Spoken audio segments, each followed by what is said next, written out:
Hi, my name is Darwin Kwok, and today I'll be presenting to you my term project for 15112, Fundamentals of Programming and Computer Science. My program is called MedSync, a medical application that allows users that are either pursuing medicine or unfamiliar with the field to grasp an even better understanding of what happens backstage. So let's take a look. Here we have the title screen of MedSync. There are 4 different options in the title screen. Start takes us to the 2 primary modes of the program, and Option allows us to calibrate our settings to our liking. The Help option is helpful, and the credits is where I mentioned the professors and the people who have helped me with this project thus far. So let's take a look at the Start menu. This here is the Start menu. Its simplistic design shows you that there are 2 core modes in my program, Scholastic and Diagnostic. Scrolling over each mode will give a brief description of what the mode accomplishes, and clicking them will give you 4 applications that each mode provides. So if I scroll over Scholastic, it tells me that this mode helps evaluate your medical knowledge with customizable assessments, keep track of grades throughout the course, and organize self and patient files. Specifically targeting rising medical students and physicians in practice, this mode helps prepare students for upcoming exams with customizable flashcards and other medical resources. This also helps practicing physicians for upcoming renewal exams just as well.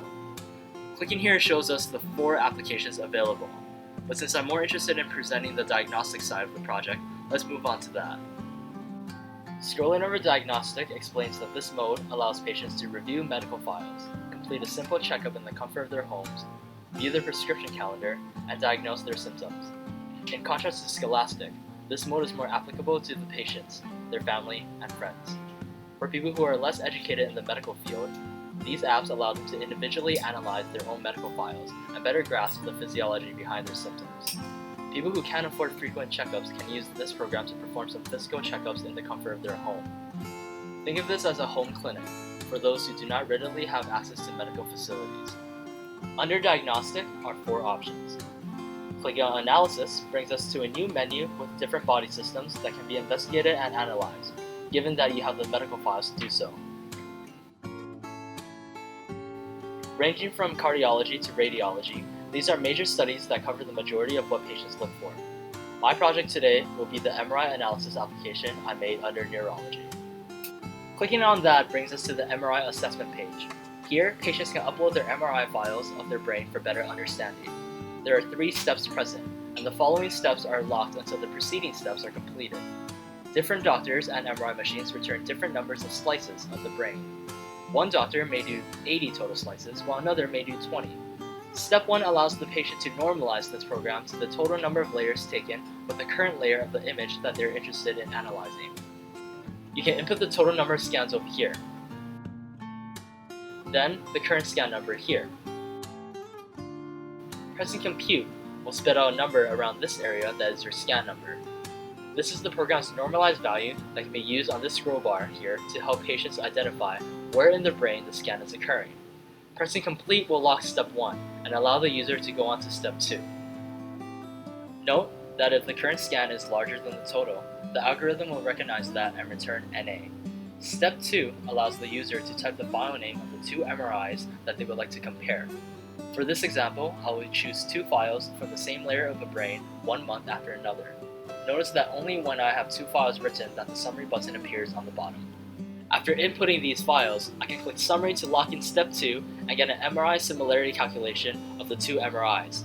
At certain points of difference, this program will show that the patient has undergone severe, moderate, or no brain damage overall, which is a very nice way of getting a general gauge of the change in brain physiology.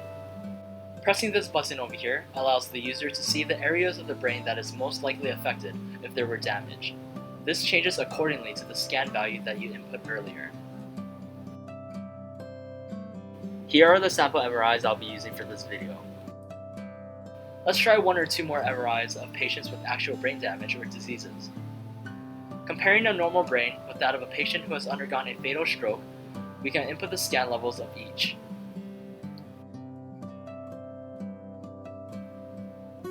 Upon pressing Summary, the program detects that there has been an appreciable amount of damage done between the 2 scans. Again, clicking on this button over here, we can see the area of the brain that has been affected by the damage.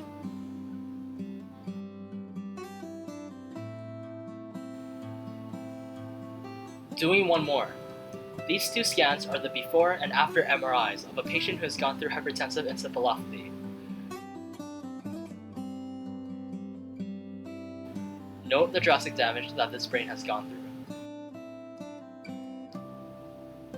Also, if two scans are of different brains or of completely different levels, the program will recognize that and ask you to check your scans.